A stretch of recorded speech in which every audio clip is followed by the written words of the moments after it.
Hello అండి, అందరికీ నమస్కారం. ఈరోజు నేను వినిపించబోయే కథ మిషన్ సక్సెస్. కథ రచయిత్రి శ్రీ కర్రా నాగలక్ష్మి గారు. నేను సునీత. వెల్కమ్ టు తెలుగు కథలోకం. వెళ్ళిన పని ఏమైంది, కాయా పండా? ఫోన్లో వినిపిస్తున్న భర్త ప్రశ్నకు ఏం సమాధానం చెప్పాలో తెలియక మౌనం వహించింది సుజాత. నువ్వు నీళ్లు నములుతూ కూర్చుంటే ఇక్కడ నాకు ఫోన్ బిల్లు వాచిపోతుంది. అసలు అక్కడికి ఎందుకు వెళ్ళావో గుర్తుందా? తొందరగా ఏదో ఒకటి తేల్చి కొంపకు చేరు, చెయ్యి కాల్చుకోలేక చేస్తున్నాను అన్నాడు కోపంగా భర్త. అతనికి ఏం చెప్పాలో తెలియలేదు ఆమెకు. ఇంకా జాప్యం చేస్తే ఇంకెన్ని మంగళహారతులు వినాల్సి వస్తుందే అనే భయంతో ఇద్దరూ చాలా బిజీగా ఉంటున్నారు, మాట్లాడటమే కుదరటం లేదు అంది మెల్లగా. మేనమేషాలు లెక్కించకు, అమ్మి తుమ్మి తేల్చేసిరా. శుభంగాడు స్కూల్కి వెళ్తున్నాడా? నువ్వైనా వాడితో తెలుగులో మాట్లాడు, అక్షరాలు దిద్దించు. ఈరోజే వాళ్ళతో మాట్లాడు. ఓకే, ఇక ఉంటానంటూ ఫోన్ డిస్కనెక్ట్ చేసిన శబ్దాన్ని ఉలిక్కిపడి ఈ లోకంలోకి వచ్చింది సుజాత. ఏంటో ఈ కాలం పిల్లలు పెద్ద పెద్ద చదువులు చదివి పెద్ద పెద్ద పదవుల్లో రాణిస్తున్నారు, కానీ జీవితంలో ఓడిపోతున్నారు. కారణాలు వెతికితే ఏం కనిపించటం లేదు. పైగా వారి దగ్గర చూపే ఓర్పు జీవిత భాగస్వామి దగ్గర చూపలేకపోవటం, తాను పట్టిన కుందేలకు మూడే కాళ్ళు అన్నట్లు ప్రవర్తించడం చూస్తే వీళ్ళకి ఇంకా మెచ్యూరిటీ రాలేదనిపిస్తుంది.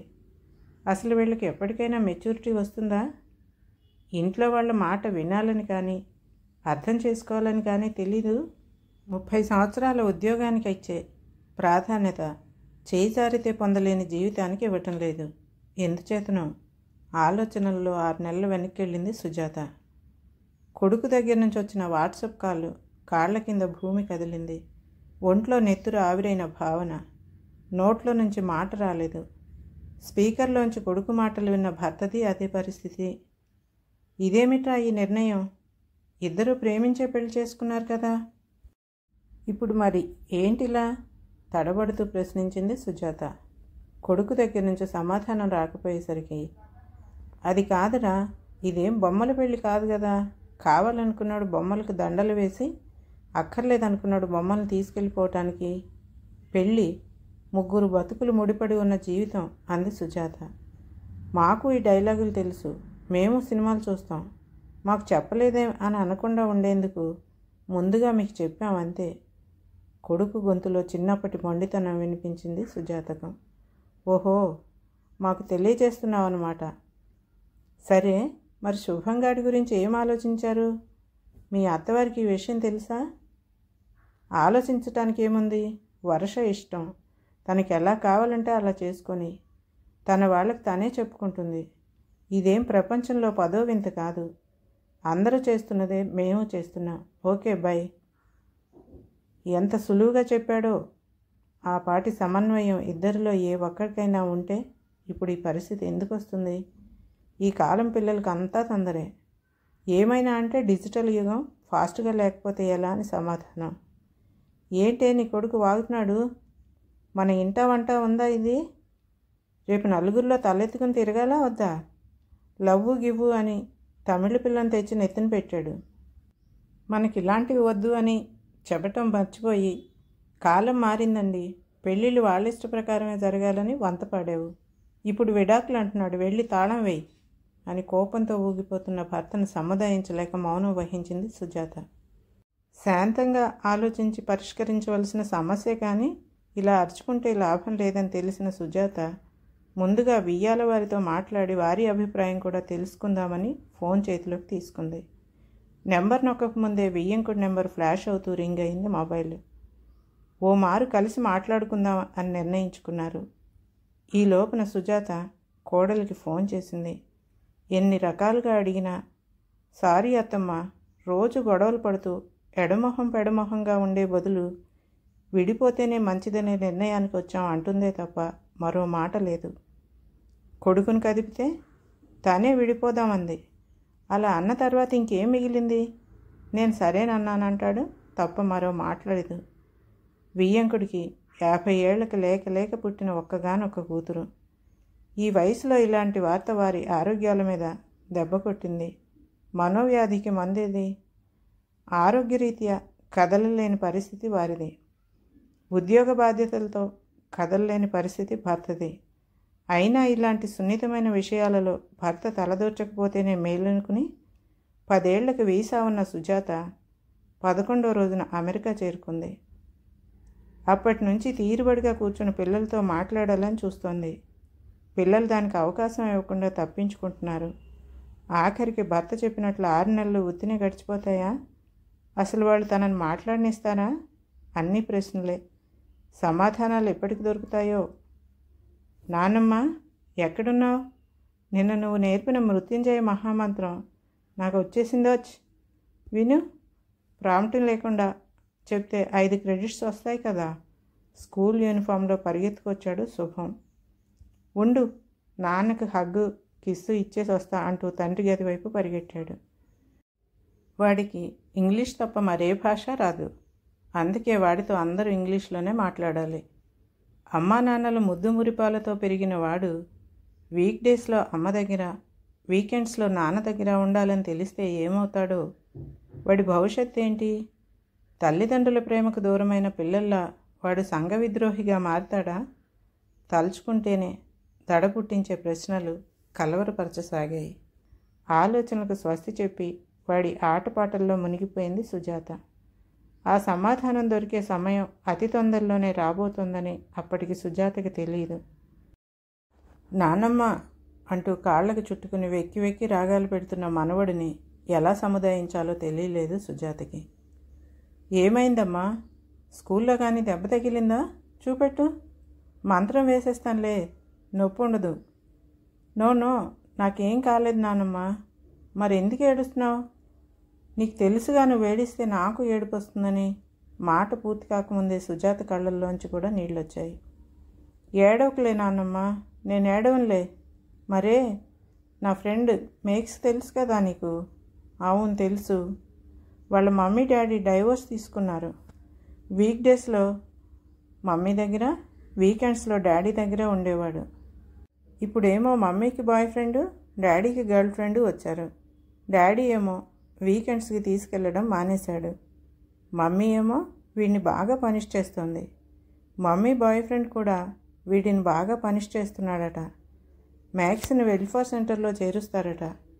అక్కడ మమ్మీ డాడీ లేని పిల్లల్ని కూడా చేరుస్తారట. వాడు చాలా దిగులుగా ఉన్నాడు నాన్నమ్మ. తిరిగి వెక్కి వెక్కి ఏడవసాగాడు. వాడిని ఎలా ఓదార్చాలో తెలియలేదు సుజాతకి. అయినా వాడి దుఃఖం చూడలేని సుజాత, ఏడవకు నాన్న, మ్యాక్స్ వెళ్ళిపోతే మరో ఫ్రెండ్ దొరుకుతాడులే. వెల్ఫేర్ సెంటర్స్లో కూడా పిల్లల్ని బాగానే చూసుకుంటారమ్మా. అక్కడెవరు పిల్లల్ని కొట్టరు, మంచి స్కూల్స్లో చదివిస్తారు. నువ్వేం మ్యాక్స్ గురించి బెంగ పెట్టుకోకంటూ వాడి వెన్ను నిమ్మరసాగింది.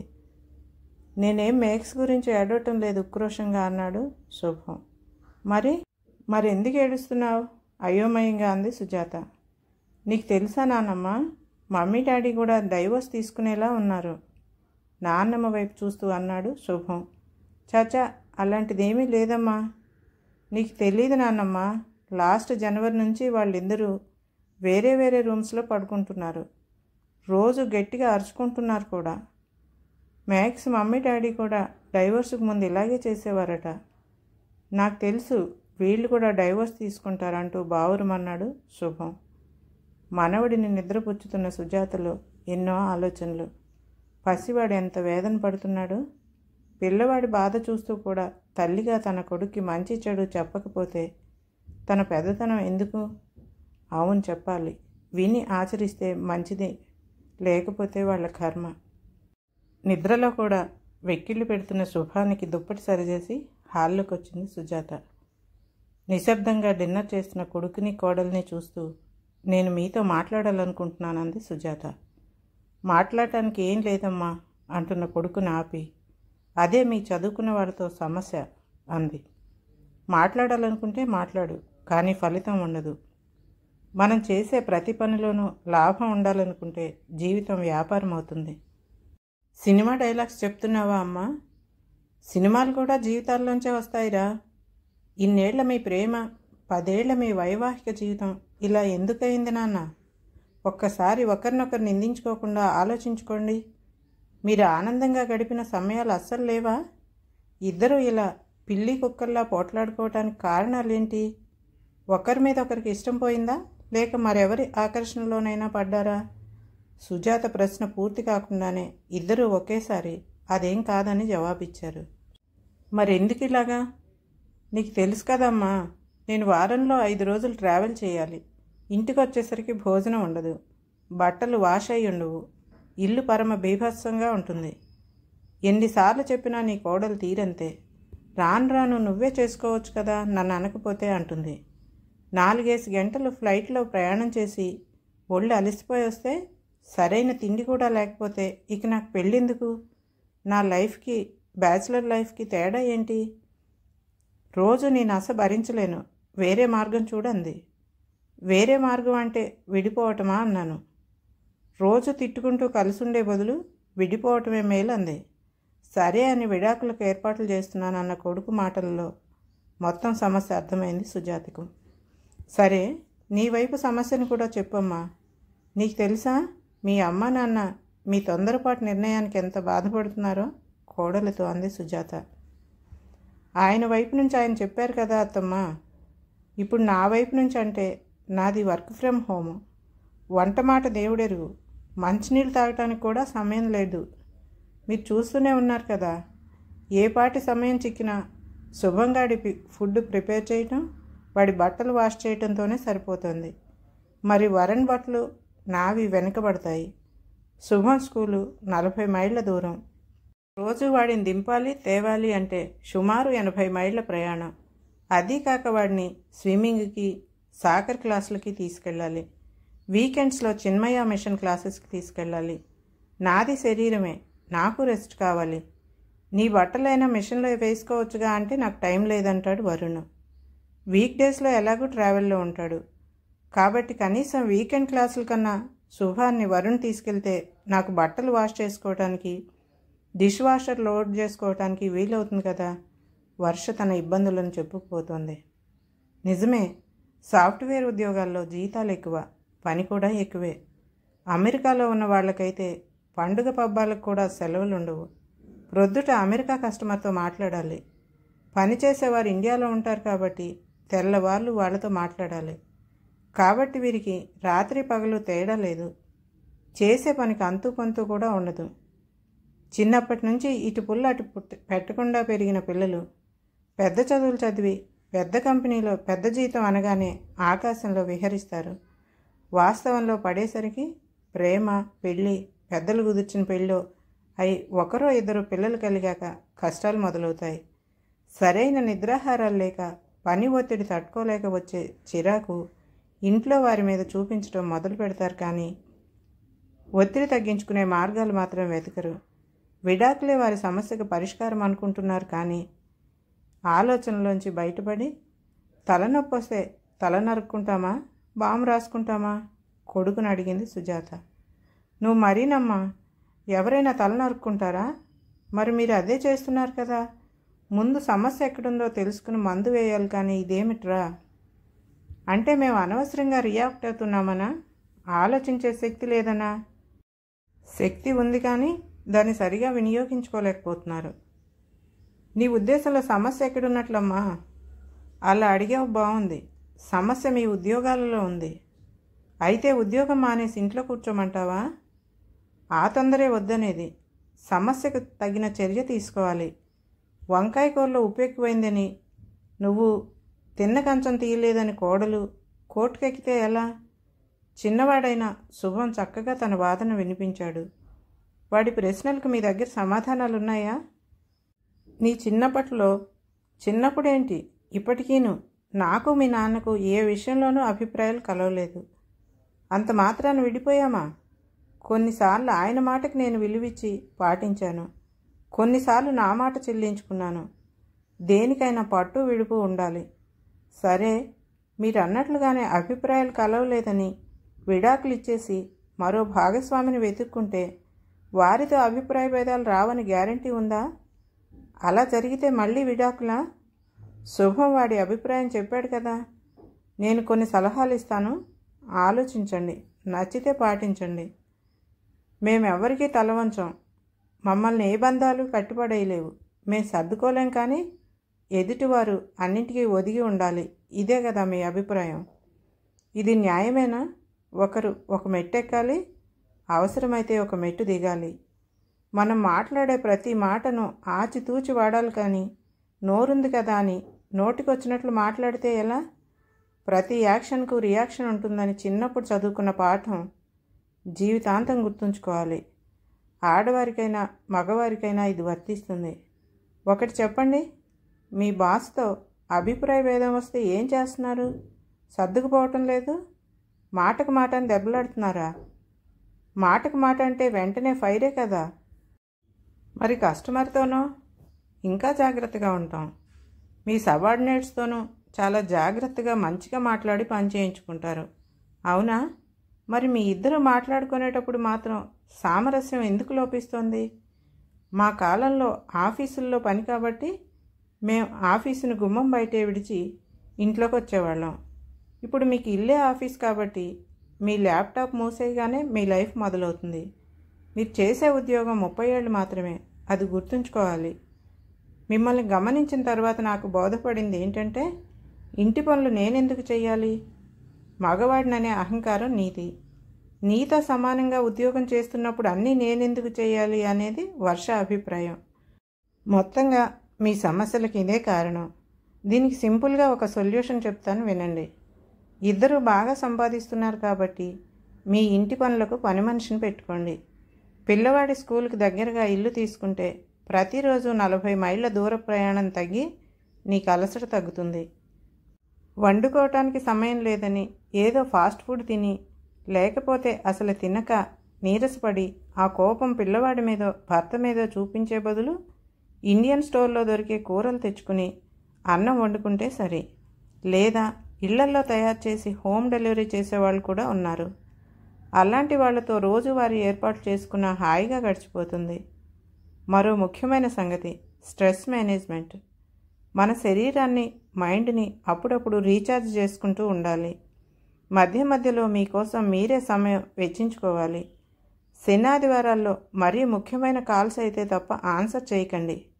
మీ కుటుంబంతో మీకు నచ్చిన రీతిలో గడపండి.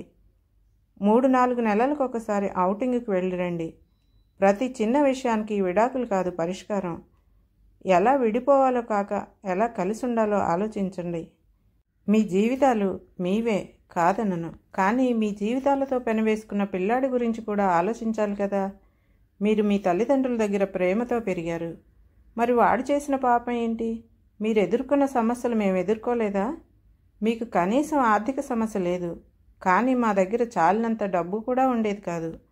ఓ వీకెండ్ సినిమా అని, మరో వీకెండ్ పార్క్ అని తక్కువ ఖర్చుతో ఉండే వాటిని సెలెక్ట్ చేసుకునేవాళ్ళం. అంతేగాని పిల్లల్ని, ఇంటిని వదిలిపెట్టేయాలని ఎప్పుడూ అనుకోలేదు. భార్యాభర్తలు ఒకరికి ఒకరు ఒదిగి ఉండటం తప్పు కాదు. ఒకరు కోపంలో ఉన్నప్పుడు మరొకరు తగ్గాలి. అంత మాత్రాన మనం ఓడిపోయినట్టు కాదు. సంసారం సాగరం అన్నారు, కానీ సంసారాన్ని సమరం అనలేదు. ఈ చిన్న విషయం మీకు అర్థమైతే చాలు. నేను చెప్పాలనుకున్నది చెప్పాను. మీకు నచ్చితే ఆచరించండి, లేదా మీ ఇష్టం. నాకు పిల్లవాడికి ప్రయాణానికి ఏర్పాట్లు చేయండి. నేను వాడిని అనాథగా వదలలేను అనేసి బెడ్రూమ్లోకి వెళ్ళి తలుపేసేసుకుంది సుజాత. తన సూచన వాళ్ళకి ఆమోదయోగ్యం అవుతుందో కాదో తెలియని ఆందోళన తెల్లవారే వరకు నిద్రను ప్రసాదించలేకపోయింది ఆమెకు. శుభం మెల్లగా నానమ్మ అని పిలవటంతో మెలకువ వచ్చింది సుజాతకి. పద నానమ్మ, బ్రష్ చేసుకుందాం అనటంతో తలుపు తీసింది సుజాత. సర్ప్రైజ్ సర్ప్రైజ్ అంటూ శుభం అంటున్న అమ్మా నాన్నలను నమ్మలేనట్లు చూశాడు శుభం. ఇల్లంతా అలంకరించిన కొవ్వొత్తుల్ని, డైనింగ్ టేబుల్ పైన పెట్టిన పువ్వుల్ని, కేక్ని చూసి, wow, I love you mummy daddy. నాన్నమ్మ దా, ఇది ఫ్యామిలీ హగ్ టైం అంటున్న శుభం మొహంలో కోటి చంద్రుల కాంతిని చూసింది సుజాత. 1 సెకండ్ అని మిషన్ సక్సెస్ అంటూ భర్తకు వాట్సాప్లో మెసేజ్ పెట్టి పరుగున వచ్చింది సుజాత. కథ సమాప్తం. ఈ కథ కనుక మీకు నచ్చితే లైక్ చేయండి, షేర్ చేయండి, మరి సబ్స్క్రైబ్ కూడా చేయండి.